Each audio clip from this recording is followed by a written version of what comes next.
बिस्मिल्लाहिर्रहमानिर्रहीम अस्सलाम वालेकुम फ्रेंड्स। मेरा नाम मोहसिन और आप देख रहे हैं फॉरेक्सी को। आज हम जिस टॉपिक पे बात करने वाले हैं बहुत ज़्यादा इम्पॉर्टेंट है। इससे पहले कैंडलस्टिक्स का आपने थोड़ा सा एक इंट्रो लिया है पिछली वीडियो के अंदर, और आज हम सपोर्ट एंड रेजिस्टेंस के ऊपर काफ़ी डिटेल से बात करेंगे। सपोर्ट एंड रेजिस्टेंस के ऊपर आपने बहुत ज़्यादा वीडियोस देखी होंगी यूट्यूब के ऊपर, बाकी प्लेटफॉर्म्स के ऊपर, लेकिन अगर आप ये वीडियो डिटेल से देखते हैं तो मैं आपको ये बता सकता हूँ कि सपोर्ट एंड रेजिस्टेंस को आपको कहीं पे भी कुछ भी लगाने की बाद में या देखने की ज़रूरत नहीं पड़ेगी। उसकी रीज़न ये है कि इस वीडियो के अंदर मैंने बिल्कुल एक स्टार्ट लेवल से एडवांस लेवल तक किस तरह से आप सपोर्ट एंड रेजिस्टेंस को ड्रा करते हो, जो कि मोस्ट इम्पॉर्टेंट होते हैं।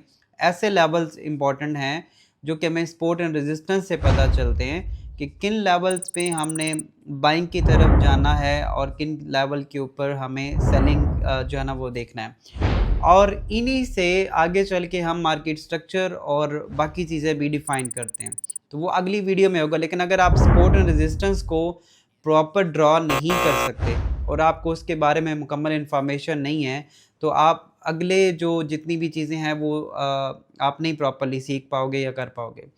तो चैनल को सब्सक्राइब कर लें और चलते हैं हम अभी अपनी स्क्रीन के ऊपर और प्रॉपरली ड्रा करते हैं सपोर्ट एंड रेजिस्टेंस को।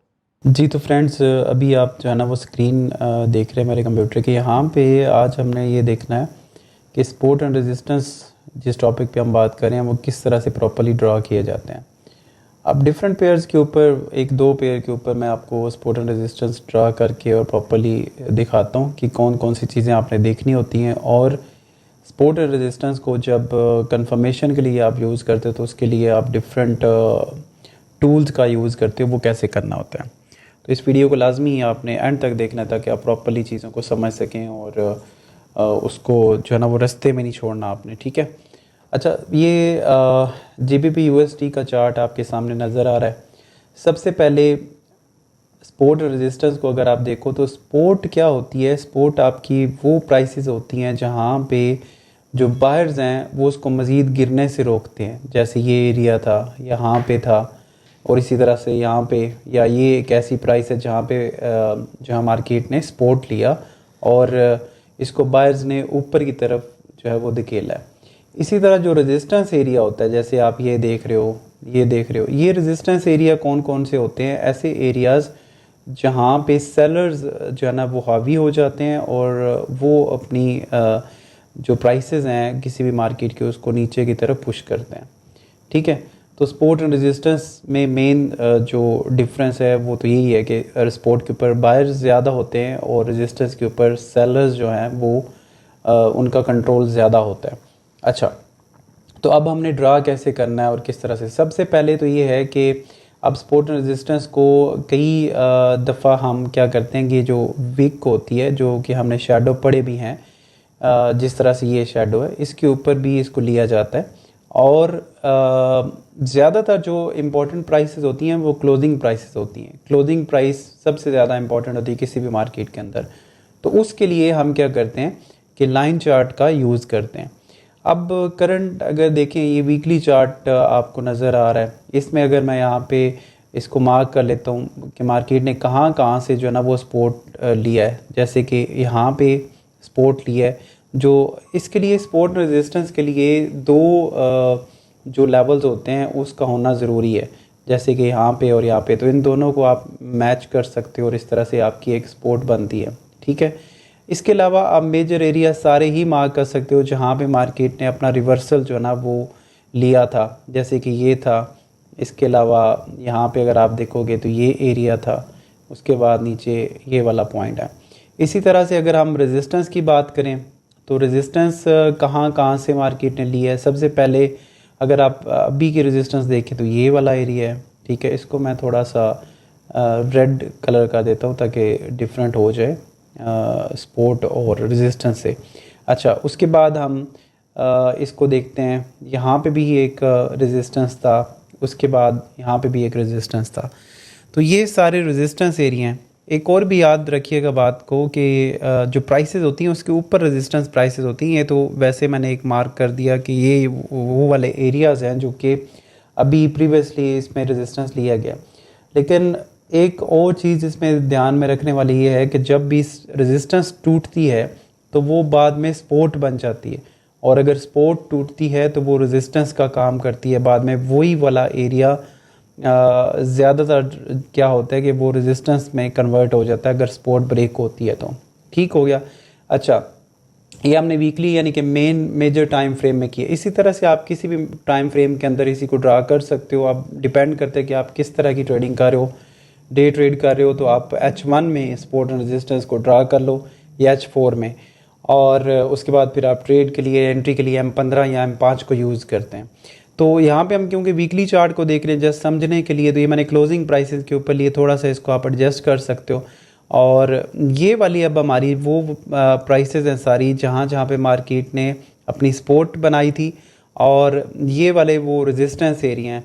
लेकिन अब ये देखें यहाँ पे जब मार्केट ने इस एरिया को टेस्ट किया था, ये हालांकि पहले भी यही वाला एरिया था, इस यहाँ से इसने रेजिस्टेंस लिया, यानी कि सेलर्स इस जगह पे मौजूद थे और मार्केट नीचे गिरी है, और यहाँ पे एक नई जो है ना वो सपोर्ट बनी है।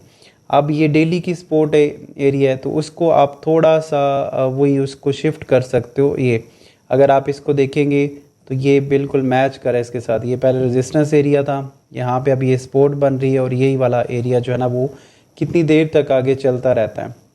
अच्छा, उसके बाद यहाँ पे मतलब कि मेजर एरियाज़, अब इसकी जो करंट रेजिस्टेंस एरिया अभी जो नियर है, जो नेक्स्ट मार्केट इसका ले सकती है, वो ये वाला एरिया है जहाँ पे अभी हम जो है ना वो देख रहे हैं लास्ट ये।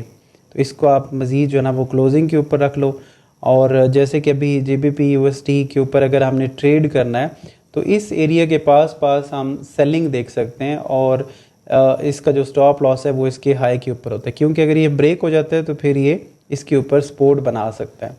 और अगर ये ब्रेक होता है और अगर हमने बाय इसको करना है, क्योंकि ट्रेंड जो है वो एक बुलिश साइड पे चल रहा है, तो उसका हाल ही है कि हम इसका वेट कर लें, और अगली जो इसकी एरिया है वो यहाँ पे सपोर्ट जब बनती है तो दोबारा से हम इसको बाइंग के लिए देख सकते हैं। लेकिन आप ये भी देख सकते हो कि यार जो अब मतलब कि मार्केट अगर इसके नीचे नहीं आती तो फिर हम इसका एक जो पहले वाला रेजिस्टेंस एरिया था उसको भी मार्क कर लेते हैं, जैसे ये वाला। तो अब अगर मार्केट ऊपर जाती है और अब अगर हम दोबारा से बाइंग करना चाह रहे हैं तो ये भी हमारे पास एक बुलिश जो जोन है ना वो उसका हो सकता है। ठीक है, तो इस तरह से आप रेजिस्टेंस एंड सपोर्ट को ड्रा करते हो और उनके ऊपर जो है ना वो ट्रेड एग्जीक्यूट कर सकते हैं। अच्छा, अभी हम और देखते हैं पेयर, जैसे कि गोल्ड के ऊपर बात कर लेते हैं कि उसकी मेजर जो एरियाज़ हैं वो कौन कौन से हैं और किस तरह से हम उनके ऊपर सपोर्ट एंड रेजिस्टेंस को ड्रा करते हैं, ताकि उसमें भी आपको समझ आ जाए। अच्छा, इसमें अगर आप देखोगे तो ये आप डेली का चार्ट देख रहे हो, सेम उसी तरह से आप मेजर टाइम फ्रेम से शुरू कर सकते हो, और उसके बाद क्योंकि गोल्ड तो इस टाइम जब मैं वीडियो ये बना रहा हूँ तो एक बड़ा जो है ना बुलिश मोमेंटम है इसके अंदर, बहुत लॉन्ग टर्म के लिए बुलिश मोमेंटम चल रहा है, तो इसलिए आप देख रहे हो कि बहुत ज़्यादा जो रेजिस्टेंस एरिया है वो तो काम नहीं कर रहे, सपोर्ट एरियाज जो है ना वो बहुत काम कर रहे हैं। तो एक बुलिश ट्रेंड है, तो इसलिए हमें ज़्यादातर जो मार्क करने की ज़रूरत है वो हम ये मार्क कर सकते हैं कि यार जो हमारे सपोर्ट एरिया है वो कौन कौन से हैं, ताकि हम उसको जो है ना वो अच्छे तरीके से प्ले कर सकें और उसके अंदर रहते हुए हम काम कर सकें। तो अगर आपको नज़र आ रहा है कि यार ट्रेंड जो है ना वो बुलिश साइड पे, उसका मोमेंटम बुलिश है, तो हम उसके बेटर यही रहेगा कि हम सपोर्ट जो है ना वो उसकी फाइंड करें कि कहाँ से मार्केट अपने उस एरिया से जो है ना वो रिवर्सल ले सकती है। अब इसमें अगर आप देखो तो ये एक बड़ा लॉन्ग टाइम के लिए सपोर्ट एरिया रहा है, जैसे कि 3271 आप देख रहे हो। ठीक है, ये डेली के अंदर है क्योंकि, तो उसमें आप देख रहे हो। अच्छा, इसके बाद ये रेजिस्टेंस एरिया रहा है जो कि 3431 है, तो ये इसको भी हम मार्क कर लेते हैं, क्योंकि ये पहला इतना स्ट्रॉन्ग रेजिस्टेंस था। तो अब इस जगह पे मार्केट दोबारा आने के जो है ना वो मैक्सिमम चांसेस होते हैं कि मार्केट जब अपना रेजिस्टेंस एरिया जो कि इतना बड़ा रेजिस्टेंस था और डेली के ऊपर आप इसको देख रहे थे, तो ये जब इसने ब्रेक किया तो मैक्सिमम चांसेस होते हैं कि मार्केट दोबारा से इस रेजिस्टेंस के ऊपर आती है और इस रेजिस्टेंस को टेस्ट करेगी। अगर दोबारा यहाँ पे बायर्स होंगे तो मार्केट इस एरिया को सपोर्ट बना लेती है और नेक्स्ट अपना एक नया हाई जो है ना वो एक्सपेक्टेड होता है। अब यहाँ पे रही बात कि हम मज़ीद कंफर्मेशन कैसे कर सकते हैं कि रेजिस्टेंस एरिया कौन से हैं, सपोर्ट एरिया ताकि हमें कंफर्मेशन मिले कि यार ये ही हमारे सपोर्ट एंड रेजिस्टेंस हैं। अच्छा, उसके लिए ज़रूरी है कि ये जो रेजिस्टेंस एरिया है इसको हम फेब लेवल से जो है ना वो चेक कर लेते हैं, या फिर हम मूविंग एवरेज से भी चेक करते हैं, RSI से कई दफ़ा चेक किया जा सकता है। तो ये इसने लास्ट जो है ना वो लो लगाया था और इसके बाद इसने ये एक मोमेंटम दिखाया था यहाँ पे, और ये प्राइसेस थी 33.12 की, और उसके बाद अगर देखें तो कोई भी मेजर रिवर्सल नहीं है। और यहाँ पे अगर हम इसको हाई को पोजीशन करें तो ये आपके सामने आ रहा है कि ये 3461 से लेकर 3507 के दरमियान जो प्राइसेस हैं, ये एक ऐसी प्राइसेस हैं जहाँ पे इसका अगला जो सपोर्ट एरिया ना वो फिबोनाची लेवल्स के हिसाब से हो सकता है। ठीक है, तो ये इसके आसपास ही है, क्योंकि 34-32 ये वाला हमें दिखा रहा है।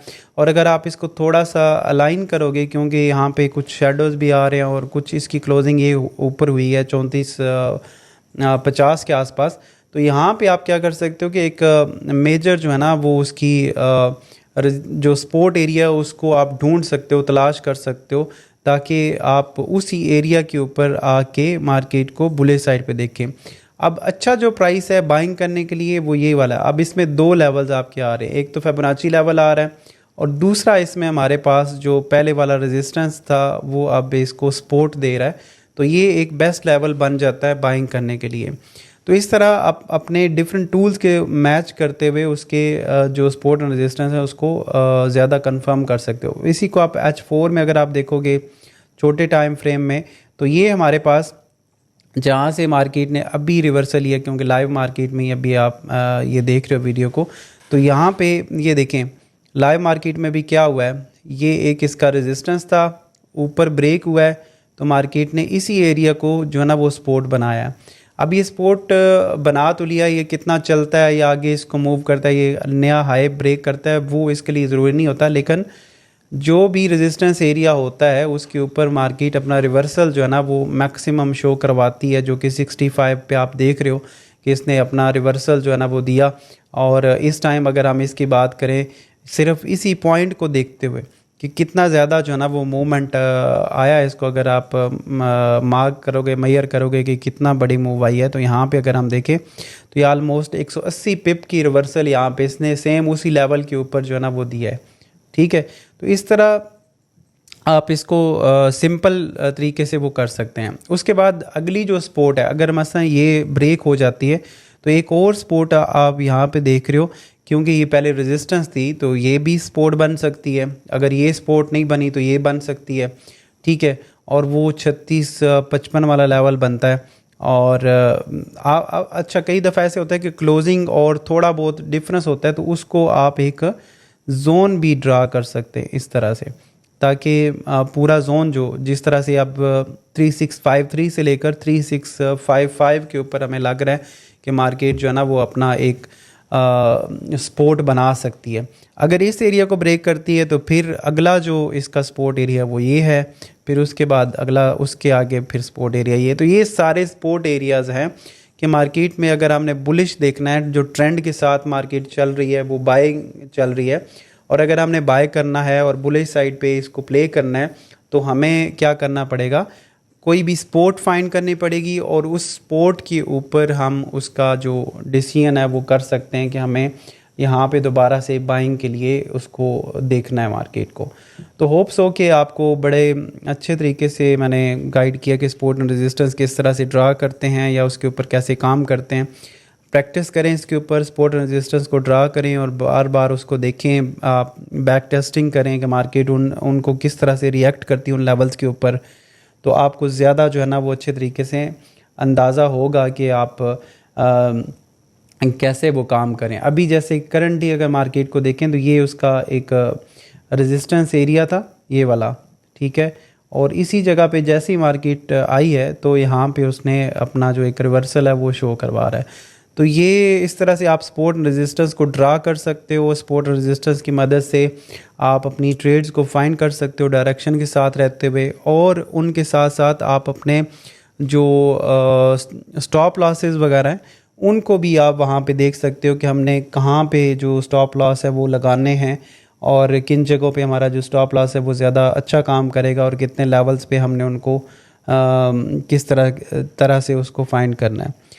तो मिलते हैं हम नेक्स्ट वीडियो में। मेरे साथ काम करना चाहते हैं मिलकर, डिस्क्रिप्शन में लिंक है, आप अकाउंट बना सकते हैं, प्रैक्टिस करें डेमो पे। जब आप समझें कि आप इस काबिल हैं और अच्छे तरीके से ट्रेड कर सकते हैं, दैन आप मार्केट में रियल अकाउंट के साथ भी ट्रेड कर सकते हैं। अपना बहुत सारा ख्याल रखिए। मिलता है नेक्स्ट वीडियो में। अल्लाह हाफिज़।